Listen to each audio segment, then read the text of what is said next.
নমস্কার, খোঁজ 24-এ আপনাদের স্বাগত।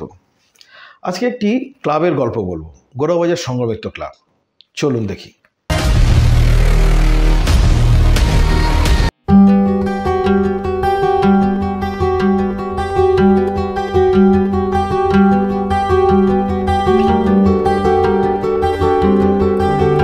আজ আমাদের খোঁজ একটি ক্লাবের ইতিবৃত্ত নিয়ে, অর্থাৎ অল্প কথায় একটি ক্লাবের গল্প করব আপনাদের সাথে। দমদম গোরাবাজার অঞ্চলে অবস্থিত এই ক্লাবটির নাম গোরাবাজার সংঘমিত্রা ক্লাব। আর 5টা ক্লাবের মতো শুধু বিনোদন, শুধু খেলাধুলা, শুধুই সংস্কৃতি নিয়ে এদের কাজ নয়। সমাজের যে কোনো স্তরে, যে কোনো সমস্যায় মানুষের পাশে এসে এরা দাঁড়ায়। এখন প্রশ্ন, আমরা এ যাবৎকাল পর্যন্ত বিভিন্ন খবর, নানা রকম স্টোরি তৈরি করেছি, হঠাৎ আজ কেন একটা ক্লাব নিয়ে বলতে এলাম? হ্যাঁ, এই ক্লাবের কাজকর্মের অভিনবত্বই আমাদের বাধ্য করলো বলতে। তাদের অভিনবত্বের কথা বলতে বসলে দিন ফুরিয়ে যাবে, তবু তার মধ্যে যতটা পারা যায় আপনাদের শোনাই। ইদানিংকালের মধ্যে সমস্ত পৃথিবী সব থেকে বেশি বিপদে পড়েছিল করোনাকালীন অবস্থায়। ঠিক সেই সময় সংঘমিত্রা ক্লাব নিজেকে মেলে ধরে জড়িয়ে নিয়েছিল পৃথিবীর সমস্যার সাথে সমাধানের মাধ্যমে।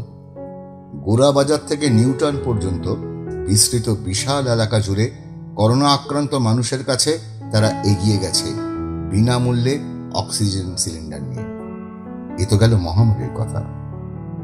সমাজের সমস্ত পর্যায়ের আর্থসামাজিক পরিস্থিতির মানুষের কথা মাথায় রেখে এই ক্লাব, যারা জন্মজুর বা মানুষের বাড়ি বাড়ির কাজ করেন, তাদের জন্য 1 বছরের ন্যাশনাল ইন্স্যুরেন্সের 1.5 লাখ টাকার মেডিক্লেম করে দেন। এখানে একটা কথা জানিয়ে রাখা দরকার, এই সমস্ত কাজ করতে গেলে অর্থের প্রয়োজন সবাই জানেন। কি ভাবছেন, দান বা অনুদানের উপর নির্ভর করে এই কর্মকাণ্ড তারা চালাচ্ছেন? আমরাও তাদের জিজ্ঞাসা করেছিলাম। উত্তরে তারা জানালেন, দান বা অনুদানের উপর তারা নির্ভরশীল নন। তবে তারা জানালেন তারা একটা ছোট্ট পুজো করেন, আর যারা এই ক্লাবের সাথে যুক্ত তাদের অকুণ্ঠ ভালোবাসা মাখা যথাসাধ্য প্রচেষ্টার সহযোগিতায় সাধারণ মানুষের পাশে এসে তারা দাঁড়ান।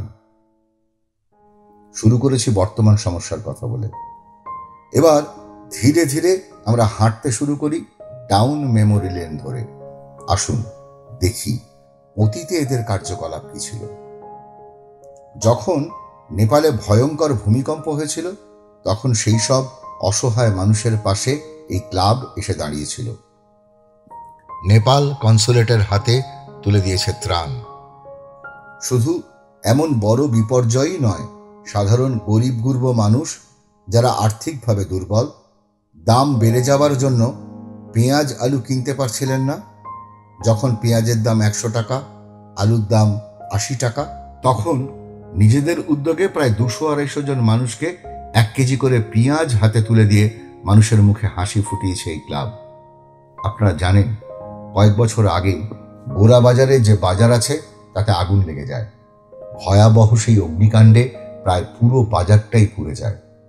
ভয়ঙ্কর ক্ষতি হয় বিক্রেতা বা দোকান মালিকদের।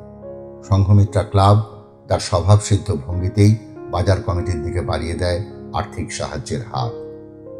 আগেই বলেছি, সমাজের সর্বস্তরে নেমে আসা বিপর্যয়ের বিরুদ্ধে রুখে দাঁড়ানোই এই ক্লাবের অভিনবত্ব। সামান্য কয়েকদিন আগেই অভিজিৎ গঙ্গোপাধ্যায়কে তারা জানিয়েছে কুর্নিশ। 2 টাকার শিক্ষক সুজিত চট্টোপাধ্যায়কে নিয়ে এসে জানিয়েছে সম্বর্ধনা। আর একটা কথা বলি, যেটা এই ক্লাবের পাওনা, পরম সম্মানের কথা। স্বয়ং রতন টাটা গোরাবাজার সংঘমিত্রা ক্লাবকে পাঠিয়েছে শুভেচ্ছা বার্তা। কারণ তারা নিরপেক্ষভাবে একলা দাঁড়িয়ে এই সমস্ত সামাজিক কাজ করে যাচ্ছেন। তাই এনারা কোনোভাবেই রাজনৈতিক মদতপুষ্ট নন। আমফানের মতো প্রাকৃতিক দুর্যোগের পর বিধ্বস্ত সুন্দরবনে পৌঁছে দিয়েছেন ত্রাণ, সাথে নিয়ে গেছেন মেডিকেল টিম। ভাবুন একবার, রামকৃষ্ণ মিশন নয়, ভারত সেবাশ্রম নয়, বিদেশি বা সরকারি মদতপুষ্ট কোনো এনজিও নয়, একটা ক্লাব। তাদের শুভ মানসিকতা, উদ্যম, দৃঢ় সংকল্প আর সামাজিক চেতনায় উদ্বুদ্ধ হয়ে কত সুন্দর বার্তা আর কর্মোদ্যোগের বীজ বুনে দিতে পারে পৃথিবীর বুকে। এ তো গেল হঠাৎ এসে যাওয়া পরিস্থিতির সাথে মোকাবিলার গল্প। এছাড়াও প্রত্যেক বছর সংঘমিত্রা ক্লাব আয়োজন করে থাকে রক্তদান শিবিরের, আর তাদের এই রক্তদান কর্মসূচি মহান ব্যক্তিদের নামে উৎসর্গ করে থাকে। কখনো তা মহামতি সম্রাট অশোকের উদ্দেশ্যে, আবার কখনো জামশেদজি টাটার উদ্দেশ্যে। এইবার মানে 2023-এর রক্তদান শিবিরটি তারা আজাদ হিন্দ ফৌজের স্মৃতির উদ্দেশ্যে নিবেদন করেছে। আর যাকে সম্বর্ধনা দিয়েছে তিনি কার্গিল যুদ্ধের লড়াকু সৈনিক, পরমবীর চক্র বিজেতা শ্রী যোগেন্দ্র সিং যাদব মহাশয়। তিনি টাইগার হিল পিক অভিযানে নিজের দেহে 15টা গুলি খাওয়ার পরও ময়দান ছাড়েননি, উল্টে অপর পক্ষের সেনাদের খতম করেছেন। संघमित्रा क्लब के द्वारा जो ब्लड कैंप लगाया गया है, क्योंकि खून की महत्वता वो ही समझ सकता है जिसने सरहदों पर खून बहाया हुआ। ये सच में बहुत बड़ा महादान है, और इस महादान, इस यज्ञ में आप लोग अपने लहू की कुछ आहुति देने के लिए यहाँ पर आए हैं। आप सबका बहुत बहुत आभार है, और मैं बहुत खुशनसीब हूँ कि आप लोगों के बीच आपने मुझे बुलाया। हिंदुस्तान का सैनिक, उसका शरीर चाहे गोलियों से छलनी क्यों ना हो जाए, उसके शरीर के अंदर एक रक्त का आखिरी कतरा भी बचता है और आखिरी सांस भी बचती है, तो उसके कदम हमेशा दुश्मन की तरफ बढ़ते हैं, उसके कदम कभी पीछे डगमगाते नहीं हैं। जितने भी उनके पास हैवी वेपन थे, तमाम वेपन्स का आधाधुंध फायरिंग किया, और फिर ऊपर से पत्थर फेंकते हुए अल्लाह अकबर के नारे लगाते हुए नजदीक आने लगे, ग्रेनेड फेंकने लगे। लेकिन हमने फायर नहीं खोला, क्योंकि हमें मालूम था कि अगर हम फायर खोलते हैं हमारी लोकेशन जाहिर होगी और दूर से दूर हमें आसानी से बर्बाद कर देगा। अभी तो मैं मत स्कूल के अंदर किताबों में पढ़ करके आया था कि एक हिंदुस्तान का सैनिक दूसरे सैनिक के लिए अपने आप को कुर्बान कर देता है। आज तो प्रत्यक्ष रूप से देख रहा था। उसमें दोनों 3 तरफ से आकर के हमको घेर लिया। जवानों के शरीर के अंदर गोलियां दागती थी, डेड बॉडी ऐसे उछलती थी ऊपर की तरफ, तो उन्होंने आकर के उस तरह से आकर के गोलियां मारने शुरू किया। तो फर्स्ट में सामने वाले को, फिर बगल वाले को, फिर मुझे भी गोली मारी। फर्स्ट में बाजू में, जांग में, नीचे पैर में, 3 जगह पे गोलियां मारी कि अगर इसने सर और सीने में गोली नहीं मारी, चाहे मेरा हाथ या पैर दोनों ही काट करके क्यों ना ले जाए, मैं उफ तक भी नहीं करूंगा और मैं जिंदा भी रहूंगा। और मैं दोस्तों आप लोगों को ये बताना चाहता हूं, अगर आप अपने मन के अंदर विश्वास पैदा कर लें किसी काम को करने का, तो आपको करने से कोई दुनिया की ताकत रोक नहीं सकती है। कुछ भी कर ले, जिंदा रहूंगा। उसने आकर के दोबारा से उसी प्रकार से गोलियां मारी, फिर भी मेरी बाजू में, पैर में गोली मारी, और एक कदम जब आगे चला तो उसने जब सीने की तरफ राइफल करी, तब मुझे लगा कि शायद अब नहीं बचूंगा। कहते हैं कि जाको राखी साइयां मार सके ना कोई, जब तक मौत नहीं आती उसको कोई मार नहीं सकता है। तो उसने गोली चलाई और जाकर के पर्स में सिक्कों पे जाकर के लगी और रिकोचेट होगी। उस गोली के धक्के से मुझे खुद आभास हुआ कि अरे मैं तो मर गया हूं, का पैर मेरे पैर से टकराया होगा। तभी मुझे चेतना आई और मुझे लगा यार मैं तो जिंदा हूं। और तब एक अंतरात्मा से आवाज आई कि योगेंद्र अभी तक नहीं मरा तो मरेगा भी नहीं। तभी मैंने अपना ग्रेनेड निकाला और ग्रेनेड की पिन निकाल करके उसके ऊपर ऐसे फेंक दिया। तो कोट पहने हुए थे, कोट के अंदर हुड लगे हुए थे, हुड के अंदर वो ग्रेनेड गिरा तो उसने तुरंत पीछे की तरफ मुड़ करके देखा, पीछे तो कोई हरकत थी नहीं। और जब तक वो ग्रेनेड को निकाल पाता, ग्रेनेड फट के यहाँ से पूरा सर उड़ा उसका। मैंने दोनों हाथों से उसकी राइफल को उठाने की कोशिश करी, लेकिन हाथ तो हिला ही नहीं, क्योंकि इस हाथ की पूरी हड्डी निकल के बाहर थी। फिर एक हाथ से राइफल उठाया, वहां से फायरिंग किया, 3-4 पाकिस्तानियों को मौत की घाट उतारा उसी हाथ से। पर पलटा खाया, दूसरे पत्थर, तीसरे पत्थर। और पाकिस्तान की सेना के सैनिकों का इतना ही तो जोश होता है। सोचता रहा, 19 साल की उम्र, 2.5 साल की सर्विस, न उम्र का तजुर्बा न सर्विस का अनुभव, इतना ब्लड निकल चुका था कि मुझे भी दिखाई देना बिल्कुल बंद था। 3 दिन के बाद होश आया, देखा, पता चला कि 92 बेस हॉस्पिटल श्रीनगर, और वहीं पर मुझे पता चला कि उसी रात को मेरी टुकड़ी ने दोबारा से अटैक किया और बिना कुछ कैजुअलिटी के टाइगर हिल टॉप के ऊपर विजय पताका।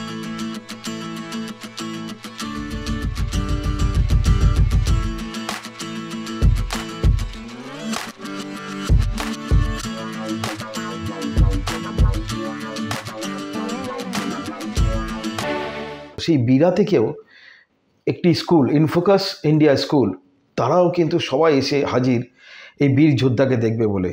कि ये सांसों के तराने हिंद का नवगान गाएगा, हमारा शौर्य ध्वज लेकर वो चंद्रयान गाएगा, हमारे प्राण माता भारती के पक्ष समर्पित हैं, हमारे लहू का हर कतरा हिंदुस्तान गाएगा, हिंदुस्तान गाएगा। बहुत बहुत धन्यवाद। और उन तमाम नौजवानों को मैं बधाई देता हूँ, शुभकामनाएं देता हूँ जो यहाँ पर ब्लड डोनेट करने के लिए आए हैं, समाज और राष्ट्र का निर्माण में अपना योगदान देने के लिए आए, उनको बहुत बहुत हृदय से आभार व्यक्त करता हूँ। जय हिंद, जय भारत। बहुत बहुत ভেবে দেখার বিষয় যে এই সংঘমিত্রা ক্লাব পৃথিবীব্যাপী মহামারী থেকে শুরু করে দিনমজুর, শ্রমিক, ঝড় ঝঞ্ঝা, ভূমিকম্প, মাস্টার, ব্যবসায়ী, সাধারণ মানুষ, ইতিহাস, সৈনিক, চিকিৎসা সব কিছুর মধ্যে ছড়িয়ে দিয়েছেন তাদের সদিচ্ছাপ্রসূত কাজ। শুধু তাই নয়, সাহায্যের হাত বাড়িয়ে দিয়েছেন ট্যাক্সি চালক শহীদুলের দিকে, যিনি ট্যাক্সি চালিয়ে গড়ে তুলছেন হসপিটাল। একটি অন্ধ মেয়ে যে নিজের প্রচেষ্টায় মাধ্যমিক পাশ করেছিল, সংঘমিত্রা ক্লাব ফুটবলার মেহতাব হোসেনের হাত দিয়ে তার 1 বছরের কলেজের ফিস দিয়ে তাকে সাহায্য করেছে। 2-3 বছর আগে এই ক্লাব অ্যাসিড আক্রান্ত মহিলাদের সম্বর্ধনা দেয়, তখনকার হোম সেক্রেটারির উপস্থিতিতে। এবার সংবাদ মাধ্যমের কর্মী হিসাবে এক অদ্ভুত অভিজ্ঞতার কথা বলবো আপনাদের। বলতে গিয়ে লজ্জা আর ভালো লাগা দুটো অনুভূতিতেই আপ্লুত হচ্ছি। লজ্জা এই জন্য যে সংবাদ মাধ্যমের লোক হয়ে আমরা কখনো এই কথা ভাবিনি তাই, আর ভালো লাগা এই ভেবে যে সংঘমিত্রা ক্লাব ভেবেছে সেই জন্য। সেই পুরনো সময় থেকে এখন পর্যন্ত আজও খবরের কাগজ একটি প্রধান সংবাদ মাধ্যম। সেই খবর সংগ্রহ করে সাংবাদিক, ছাপায় হাউস, কিন্তু তাকে ঘরে ঘরে সমস্ত বাধা বিপত্তি ঝঞ্ঝা উপেক্ষা করে মানুষের হাতের কাছে মনের দুয়ারে পৌঁছে দেয় সেই সব মানুষ যাদের আমরা চলতি ভাষায় বলি কাগজওয়ালা। ভোরে তাদের সাইকেলের টিংটং বেল আর কাগজ ডাকটা ঠিক সকালের চা বিস্কুটের মতন অভ্যস্ত আর স্বাভাবিক, কিন্তু তাদের কথা কেউ ভাবে না। না, ভুল বললাম, এতদিন কেউ ভাবেনি, কিন্তু সংঘমিত্রা ক্লাব তাদের কথা ভেবে তাদের আনন্দ শ্রুমাখা চোখের ঝাপসা দৃষ্টির উপর চোখ রেখে ভালোবাসা আপ্লুত থরথর করে কাঁপা হাতে তুলে দিয়েছে সম্বর্ধনা। খোঁজ 24-এর তরফ থেকে এই ক্লাবকে ও তার কর্মকাণ্ডকে জানাই আন্তরিক অভিনন্দন। এই একলা থাকার সময়ে দাঁড়িয়ে তাদের এই যূথবদ্ধ হয়ে থাকার যে একান্ত প্রচেষ্টা তা কুর্নিশযোগ্য। তাদের এই সামাজিক কর্মকাণ্ডের সৌরভ ছড়িয়ে পড়ুক দিক দিগন্তে। তারা যেমন সংকীর্ণতার বেড়াজাল ভেঙে ফেলে সাহায্যের হাত বাড়িয়ে দিয়েছে আপামর মানুষের দিকে, তেমনি তাদের উজ্জ্বল দৃষ্টান্ত পাড়ার গণ্ডি ছাড়িয়ে দেশ কাল পাত্র ভেদ করে ছড়িয়ে পড়ুক সারা পৃথিবী জুড়ে। খোঁজ 24 কায়মনোবাক্যে এই প্রার্থনাই করে, চরই বেতি চরই বেতি। আজকে তাহলে এই পর্যন্তই। আবার দেখা হবে নেক্সট এপিসোডে নতুন কোনো অনুসন্ধান নিয়ে। নমস্কার।